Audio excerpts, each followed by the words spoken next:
I recently tried to survive a week in Project Zomboid and it absolutely embarrassed me. Now with over 50 hours in the game, I decided to try again, and this time with a particular set of goals. And you might think that this is just another story of survival like every other. Well, you'd be wrong, because my friends, this is a story of redemption. This young emo lad is Cryan Reynolds, and you might be thinking, whoa, Wheel, what in the welcome to the Black Parade is that? Well, don't be fooled, because Cryan here is a straight up bookworm, adrenaline junkie savage. Google said that West Point is the hardest spawn without mods, so I grabbed him by his Doc Martens and launched him in.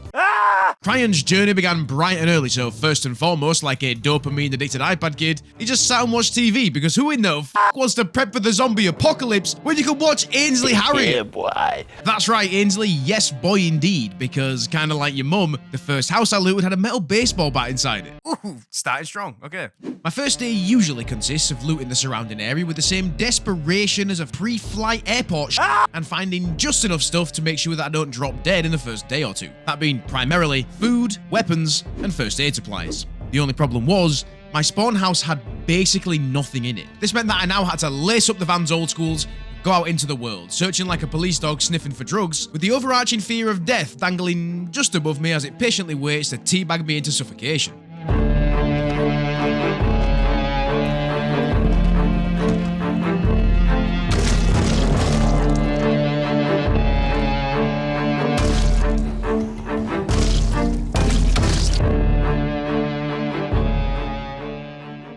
Whoa! Jesus f***ing Christ! Yeah, that legit scared the piss out of me. Hilariously, I then proceeded to get chased by the Stepford wives. Oh, shit. I think it stopped.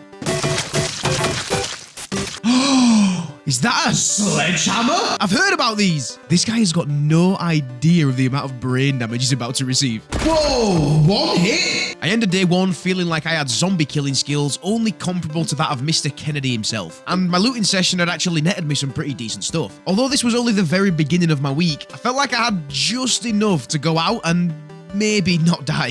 I spent the remainder of my evening reading Mechanics 1 for that sweet, sweet XP boost that I'm probably never going to use. And whilst I do that, I can explain to you what my goals are for the 7 days in which Cryan is hopefully going to be alive. I want to find a generator and a how to use generators magazine, have a fully functioning car in decent nick with a full tank of fuel, strengthen my base, and obviously remain alive.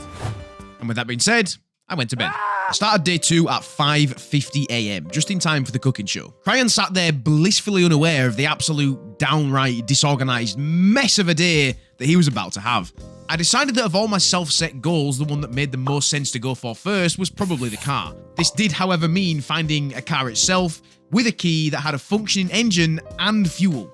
It's a pretty tall order in the zombie apocalypse, and knowing my luck, I've probably got more chance of gaining an extra 2 inches on my dick, thus doubling my length, than I do of the prior. Cryan's sense of adventure took him west today, as you can only loot so many houses before you need a change of 2D scenery.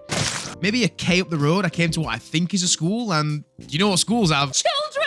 No! A car park! Jesus. Luckily, there was a few vehicles to loot and potentially even drive. This was pretty huge. Unfortunately, in a true stroke of wheelbite juxtaposition, if the game had to nice me with the cars, it also had to f me with the overwhelming amount of zombies in the surrounding area. And also the fact that Cryan is such a bitch, he can't swing this sledgehammer twice without his arms hurting.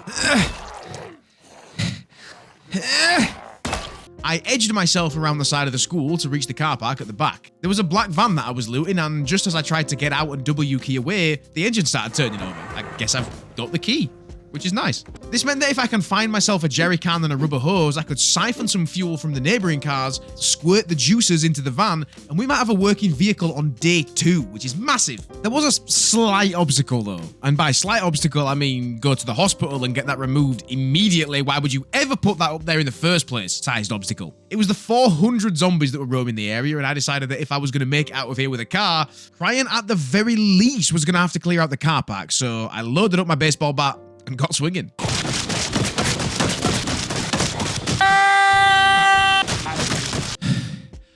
My muscles were sore, my lungs were empty, and I was sweating like an incel looking at the cosplayers at Comic-Con. The cars didn't really have much in the way of loot except the ambulance that was full to the brim of goodies and a trauma bag. Ryan didn't really have much room in his newly acquired bag, but I did want to take a quick look around the school's library for that legendary How to Use Jenny's magazine. He rummaged through the library but was very rudely interrupted and had to leave rather sharpish. I decided to try my luck with one last house before I went home to cry, but no, Project Zomboid had other plans. With my body full of panic and having defecated in my own trousers, I immediately shifted back towards my house. Herds of the Nox virus's victims came in droves, all headed towards the house of whichever gimp decided to leave his alarm on. Luckily, by the time I got home, the last of them were just passing by, so I ninja'd myself out of the way and took out the 2 stragglers that drifted in from the north. This was terrible. I thought that the rest of day 2 consisted of inventory management and learning about farming, which I'm sure I'll use at some point. I then had the sudden urge to not waste the daylight. One of my character traits is wakefulness, so I wanted to take full advantage even if I was still in the midst of my house alarm panic attack. But it turned out that this was the best decision that I possibly could have made. I headed east because west just wasn't an option anymore after the alarm incident. I cleared my way through to a couple of garages and... I can't believe I found one, and so close to my gaff too. Although, actually acquiring it might be a slightly different story, but I don't know if you noticed the tropical island music I've been playing for the past few seconds. This is going to be easy.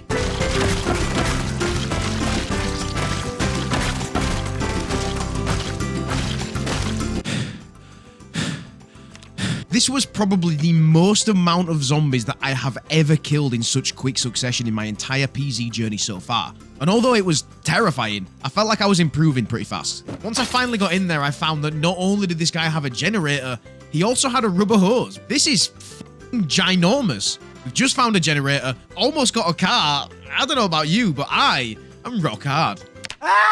Ryan awoke from dreams of 5-inch heeled curb-stomping boots and spray-on skinny jeans with a spiky studded belt, along with the long-awaited Jenny mag hidden deep within the school. Once again, I caught the cooking show, only this time I had to wait 2 hours for the damn thing to start. Turns out the wakeful trait is great if you actually have stuff to do, although I did manage to get some fuel from the van just outside my front door. Today was going to be about as tough as trying to chew your way through a leather belt. After clearing the car park yesterday, I was happier than a crackhead with a fiver, but since the alarm incident, I am positive that all of my hard work will have been completely wasted.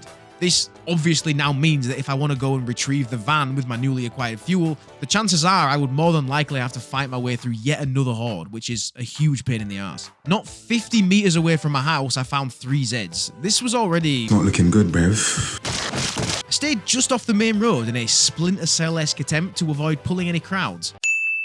It was about as effective as a Viagra that was made 20 years ago, and crying was unfathomably soft. In a semi-effective way of trying to conserve energy and muscle strain, I tried to herd the first lot out of the way through the trees so I didn't have to bother with them.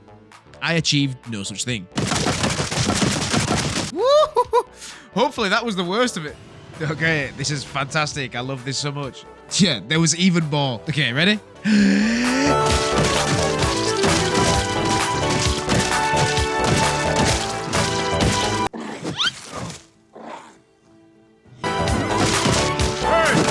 After killing what felt like every single zombie in America, I was finally in my new van, which weirdly looked like the one that Jack Black had in the School of Rock. Good. That's pretty good.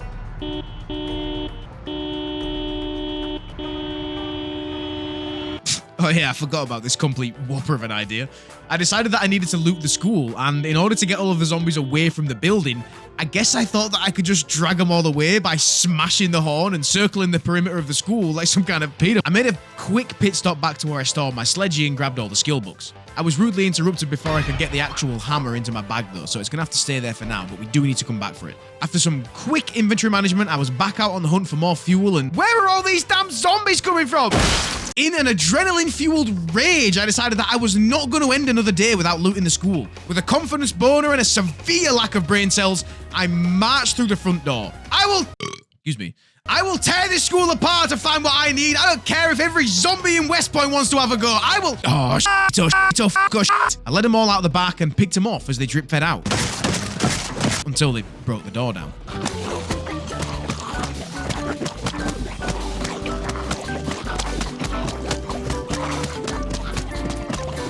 I needed to rest, so I grabbed the School of Rock van and headed to the south point of the building. I parked up on the road for an ease of escape, and with aching arms and strained internal organs, I very stupidly went back in for round 2.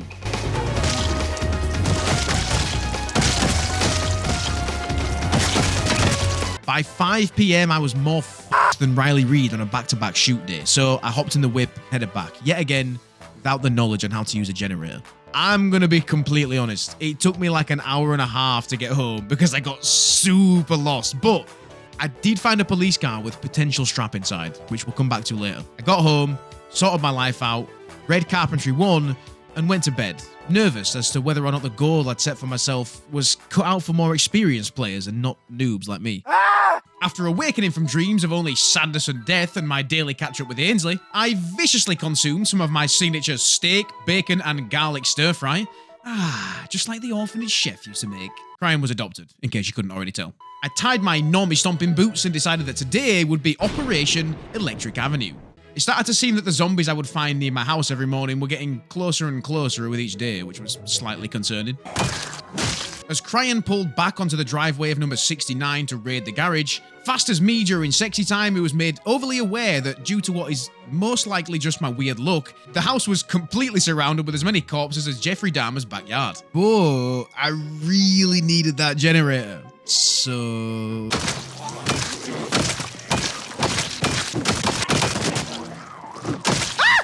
As I lug this Jenny into the back of my Jack Black van and begin Operation Get the F*** out of there, I feel like I need to ask you a question. Does this game ever get any less tense? I could be fighting 4 zombies and equipped with a rocket launcher and still have heart palpitations. Operation Get the F*** out of there was immediately halted as I noticed a car just next door that looked to be in pretty decent nick. There was no key. Shit. However, before we get too disappointed, I spotted a basement. This was not only the basement that belonged to the Jenny-owning Doomsday Prepper, but it would also change the course of this entire video. Heading into a basement with no door is about as cautious as I get in this game because there is literally nowhere to run if you get caught out. The huge room was extremely disappointing. All I got was some ice cream, and right as I was about to start crying, I stumbled upon the back room.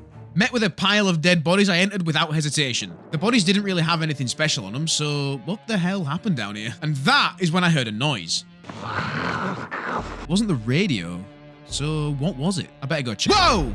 I better go look outside too to make sure that I'm not going to get ambushed. What the fuck? Okay, enough surprises. There was a metric ton of ammunition in the boxes downstairs, and even though I don't have the weaponry to accommodate said ammo, you better believe I took every bullet. I went home and decided it would probably be a good time to sort through all the that I just looted and had nowhere to put the ammo. Like, I had literally nowhere to store it. So in a ridiculously overstimulated state, I just dropped it all on the floor. As I chucked the generator on the ground, I learned a pretty valuable lesson in the importance of closing your door. I had so much stuff and nowhere to store it all, so I nipped to the house across from mine and looted some shelves, which felt like a weirdly perfect time to say, I don't know how this guy fit a set of shelves in his prison wallet, but I do feel like I need to test his depths at some point, if you know what I'm saying. This guy's got an entire piece of furniture in his ass. After cooking some food and realizing it was only like 2 in the afternoon, I decided that today would be a huge win for Cryan and headed west to see what the school situation ended up like. I need to find the Generators magazine if I'm going to complete the challenge, because otherwise there was simply just not enough time to find all of the electronics I needed to level my skill up enough. But it's fine, because I've spent the entire story so far alluding to the fact that there is one of said magazines inside the school, so there's no way this goes wrong. Right? I grabbed my long-lost sledgy on the way in and parked up round the back. Took out a couple of stragglers with what might be my second favourite weapon in the game after the crowbar, and got my sneak on to slowly lure out any of the potential hundreds of zombies that were now inside the school. This trip turned out to be about as disappointing as the look I get from my parents when I tell them that I'm dabbling in content creation. I found a bunch of skill books and spare electronics, but not what I came here for. I'm starting to doubt the very existence of this Generators magazine, to be honest. Even more depressed than usual, Ryan hopped into the Jack Black van. Uh-oh. Even though it looks like a bomb's gone off in my house, I'm pretty happy with the outcome of today. There was just one problem. The chance of me actually being able to use this generator within the 7 days is basically nil without going on some crazy looting spree and just looking out. So I have a new objective, and I think it'd be cool to see which one of them happens before the end of this week. I have got heaps of ammunition and nothing to expend it with. So I want to attempt to find a bunch of weapons and send Cryan Reynolds out in a blaze of glory and murder, taking as many zombies out as I possibly can while still remaining amongst the living.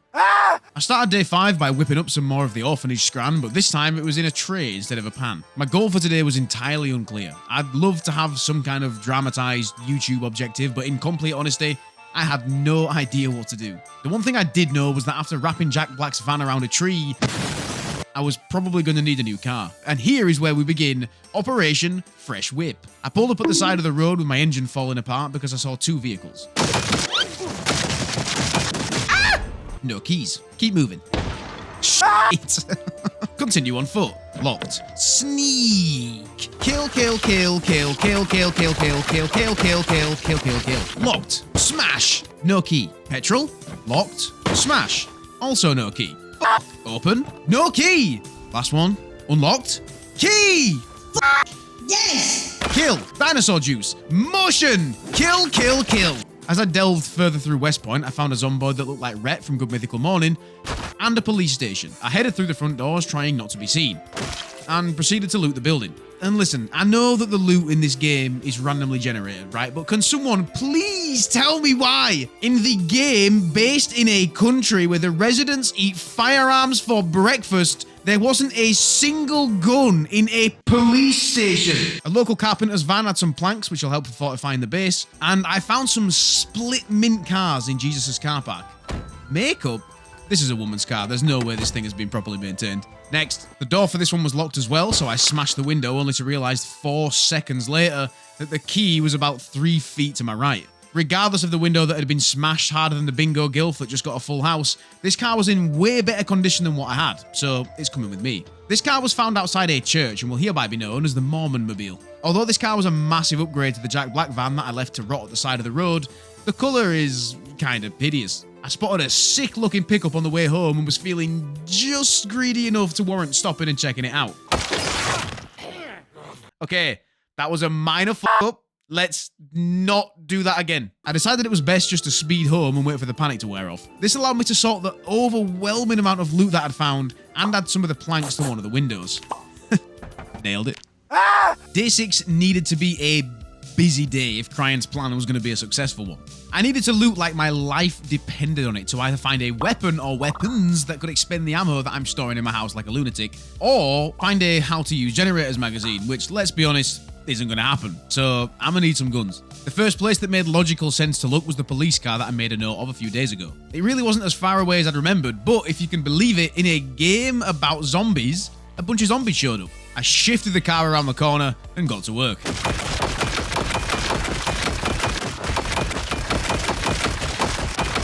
God damn it, there better be so many guns in this car. Yes! Spank my arse and call me Shirley. That is a motherfucking shotgun. I moved on to the nearest retail park and found a local eating establishment. The alarm went off. There was a police zomboid just outside with a gun, so I panicked a lot, but managed to steal it. I got on the highway and found a nearby petrol station. The alarm went off. I found a trailer. The alarm went off. And I even managed to figure out how to attach it to my Mormon Mobile. Okay, I messed it up, but I did get it in the end. I proceeded to spend a good in-game hour looting this auto suppliers. I found some pretty great stuff if this character wasn't getting abandoned immediately after day 7, so I took off. I have no idea what came over Cryan on the car journey home, but as I stumbled upon the Gigamart, which sounds like some kind of microtransaction store, I felt a completely justified mental breakdown bubbling from within the depths of our young emo boy, and I don't know if I'm going to be able to control... Wait, Cryan. Wait, Cryan, what are you doing? No, stop, Cryan, no! Ah, fuck. Cryan kicked off in the car park with a shotgun like the guy that lost his mind because he didn't get paid out for his fake scratch card, and I wasn't particularly happy with him, but I understand. No way! This is the same cowboy hat that Leslie had right before those undead motherfuckers took him away from me! I'm taking revenge, and I am doing it right goddamn now! Cryan awoke in pure peace and serenity, not like other mornings over the past week. The last 6 days have been a nightmare of anxiety and panic, but not today. Today would be different. Cryan had an extremely bombastic plan that I'll get to in just a second. I chucked every possible piece of ammo and weaponry I could into my trailer and set off. I ripped the Mormon Mobile through West Point to the eastmost point of the town just next door to Twiggy's. Turns out there's a gun retailer like a quarter of a mile away from where I've been desperately trying to find firearms. The doors were open, but the roller shutter doors just behind that, even though in real life you could probably just run through them, in Zomboid I know of no such way. But there was something I could do. Head back to the Mormon Mobile and rummage through the back. Sat there, covered in blood and viscera from way back in day 1, was my sledgehammer. I was informed that this in fact wasn't a weapon, although it could be used as one. Believe it or not, the sledgehammer is used to smash f***ing holes in walls, which is exactly what I proceeded to do. There was a lot of shit in the gun shop that I had no idea what to do with. I decided that my newly acquired double-barreled shotgun would be my weapon of choice. Now, although this is probably the last time we're going to see Cryan in action, he was dead set on making West Point a safer and more inhabitable place in order to not only survive, but thrive. Like every other Zomboid creator I've ever watched says that, so I thought I'd join in. I parked up the car in a spot that I deemed safe, took a deep breath, and I got to work.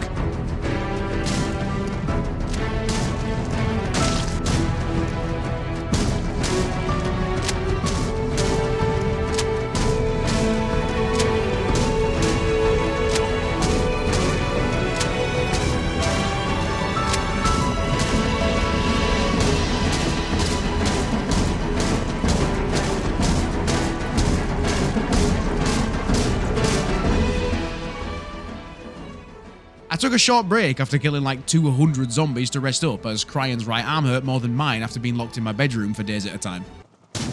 Oh, nice, my aiming skill went up.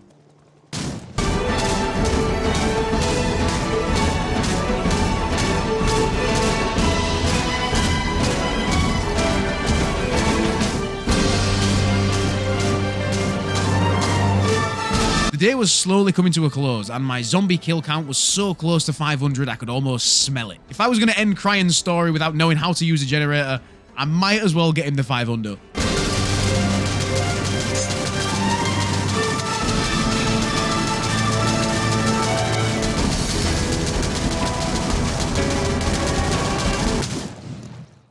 And thus, as Cryan's journey came to a close, he went out the next day and slowly drove through the mist, looking over his new empire that was now 500 zombies shorter. And with West Point a incremental amount safer than it was yesterday, Cryan went home to dwell on the events of the last 7 days with a cigarette. He noticed a weird smell on the way through the door, but thought nothing of it and sat down. Although we did manage to acquire a car and base up, I did fail my goal of operating a generator, which kinda sucks, but at least I survived.